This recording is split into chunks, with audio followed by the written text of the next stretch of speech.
Hello friends, तो स्वागत है आप सबनु मारी चेनल पर। આપણે જોઈ રહ્યા છે ધોરણ 12 સામાન્ય પ્રવાહ, વિષય છે આંકડાશાસ્ત્ર। ઓકે, તો આમાં હું તમને સોલ્યુશન આપવાનું કોશિશ કરીશ।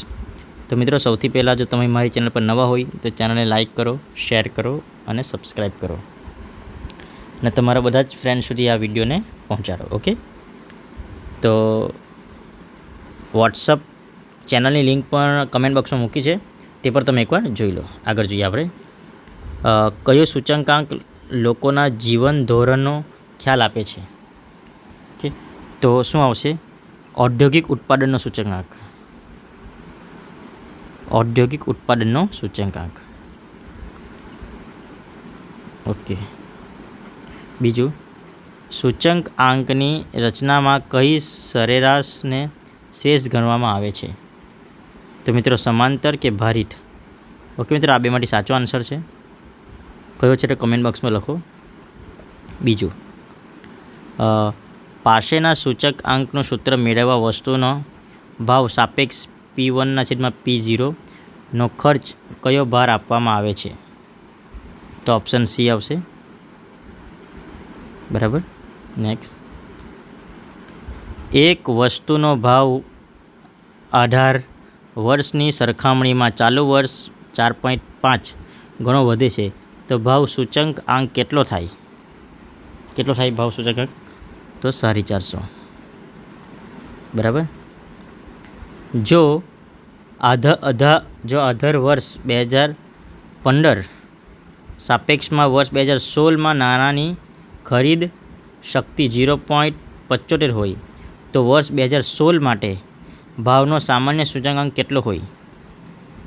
તો શું આવશે મિત્રો? આન્સર 5માં આવશે 133.33। ઓકે, આગળ જોઈએ આપણે, જો LP બરાબર LF હોય તો નીચેના પૈકી કયું વિધાન સાચું છે?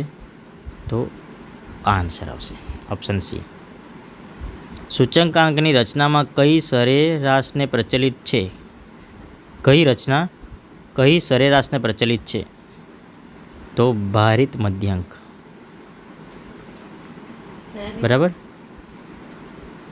ઓકે, આગળ જોઈએ આપણે, નેક્સ્ટ, કર્મચારીઓનું મોંઘવારી ભથ્થું નક્કી કરવા કયો સૂચકાંક વપરાય છે? કર્મચારીઓનું મોંઘવારી ભથ્થું, તો જીવન નિર્વાહ ખર્ચનો સૂચકાંક। ઓકે, વિકર્ણ આકૃતિમાં બધા જ બિંદુઓ એક જ સુરેખા પર આવેલા હોય તો આરની કિંમત શું થશે મિત્રો? તો 1 અથવા -1।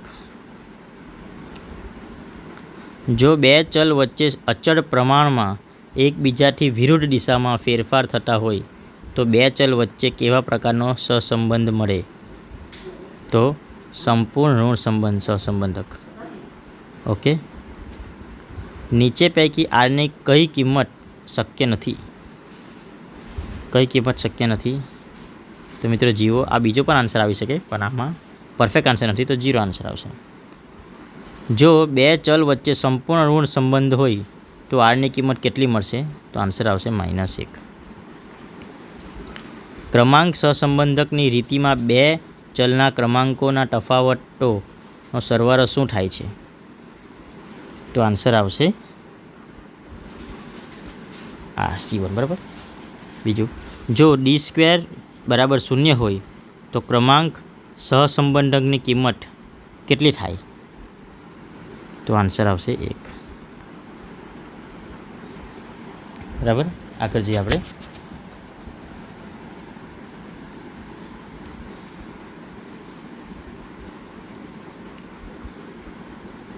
ક્રમાંક સહસંબંધની રીતમાં જો બે ચલનો ક્રમાંક એકબીજાથી ઉલટા ક્રમમાં હોય તો આરની કિંમત શું થાય? તો આરની કિંમત શું થાય? આર બરાબર 1। નીચેના પૈકી x ની y પરની નિયત સંબંધ રેખા કઈ છે? XY પરની નિયત સંબંધ, ઓપ્શન સી, બરાબર। નેક્સ્ટ જોઈએ, x ની વાય પરની નિયત સહસંબંધ રેખાના કિસ્સામાં અનુમાનિતની ત્રુટીઓ શું થાય? તો આન્સર આ આવશે. બરાબર. નેક્સ્ટ જોઈએ. જો વાયની એક્સ પરની નિયત સંબંધ રેખા 2x + 3y - 50 = 0 હોય તો બી વાય એક્સની કિંમત કેટલી થાય? બરાબર. તો આપણે જોઈ લઈએ આન્સર 2. નેક્સ્ટ. જો વાયની એક્સ પરની નિયત સંબંધ રેખા y = 10 + 3x હોય તો x = 20 માટે વાયની કિંમતનું અનુમાન કેટલું થાય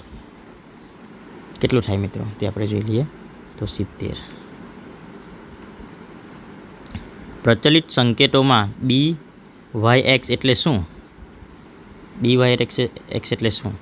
તો એક્સની કિંમતમાં 1 એકમનો ફેરફાર થવાથી વાયની કિંમતમાં થતો અંદાજિત ફેરફાર.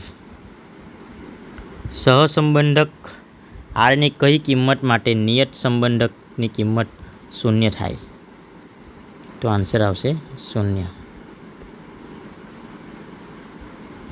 બે ચલ વચ્ચેના નિયત સંબંધમાં અભ્યાસમાં નિશ્ચયાંકતાનો આંક એટલે શું? તો આન્સર આવશે સહસંબંધાંકનો વર્ગ.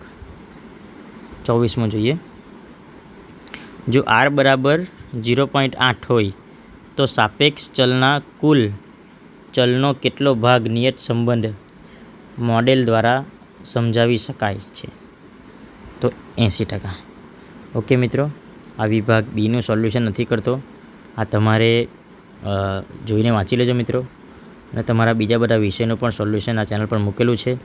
અને ખાસ કરીને આપણે વોટ્સઅપ ચેનલની લિંક પણ આ વિડીયોના ડિસ્ક્રિપ્શનમાં મૂકેલી છે. Thank you friends. બધાને ખાસ શેર કરજો.